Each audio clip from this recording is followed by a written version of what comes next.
Shalom, chers frères et sœurs. Ce dimanche 17 mars 2019, le thème de notre réflexion est la double citoyenneté. Les textes liturgiques proposés sont Genèse au chapitre 15, versets 5 à 18, le psaume 26, la lettre de Saint Paul apôtre aux Philippiens au chapitre 3, 17, au chapitre 4, verset 1, et Luc au chapitre 9, versets 28 à 36. La voix du Seigneur aujourd'hui, une réflexion proposée par le jésuite Jean Améglé. Le proverbe camerounais stipule « On ne coupe pas un doigt sale ». C'est-à-dire, dans le mariage, il faut oublier les injures et les disputes. Dans cette deuxième semaine du temps de carême, les lectures nous parlent du mariage, ou plutôt d'une alliance. L'alliance, au premier sens du mot, signifie l'union contractée par engagement mutuel. Deux personnes de différentes familles s'unissent et s'engagent à s'aimer et fondent une famille unique. Cette alliance est aussi attribuée dans l'histoire à la relation entre Dieu et l'homme. Notre Père dans la foi, Abraham, en fait l'expérience dans cette première lecture, comme cela se pratiquait en son temps. Sacrifice d'animaux de 3 ans, le sang, le sommeil mystérieux. Toutes ces choses sont des symboliques importants pour montrer la dévotion mutuelle qu'Abraham et Dieu se sont échangés. Les disciples dans l'Évangile, Pierre, Jacques et Jean, contempleront Jésus, la nouvelle alliance, et chercheront à demeurer avec lui et à construire des tentes. Faire alliance avec Dieu, s'unir totalement à lui, est le but de notre pèlerinage terrestre.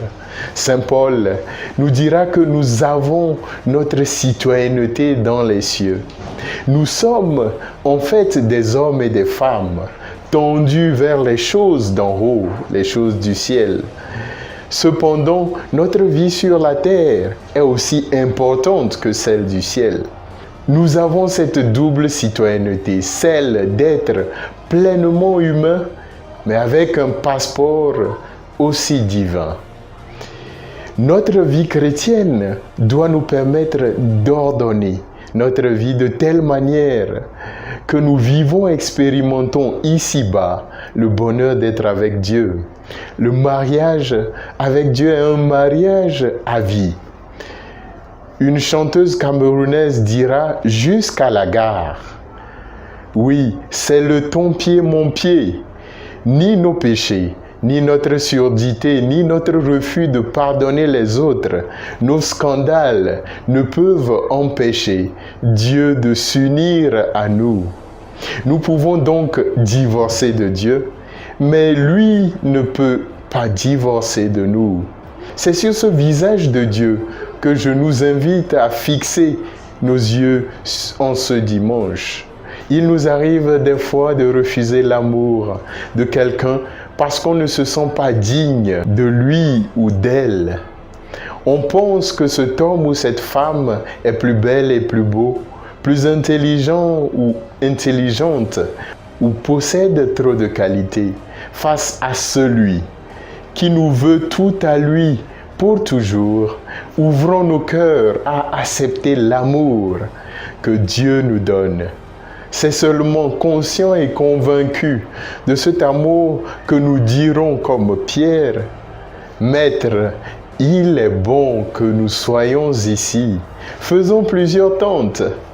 Mieux, Seigneur, que je sois cette tente qui abrite les autres, afin qu'ils sachent que tu es installé dans ma maison et qu'il fait bon vivre. » Que la parole de Dieu nous révèle quel genre d'abri nous sommes en réalité.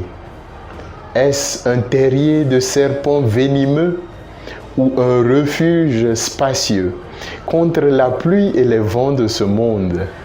Prenons le conseil du vieux sage Mossi du Burkina Faso au sérieux. Le piment fait mal aux yeux, mais il ne les crève pas. Bon dimanche et bonne suite de carême à tous et à toutes.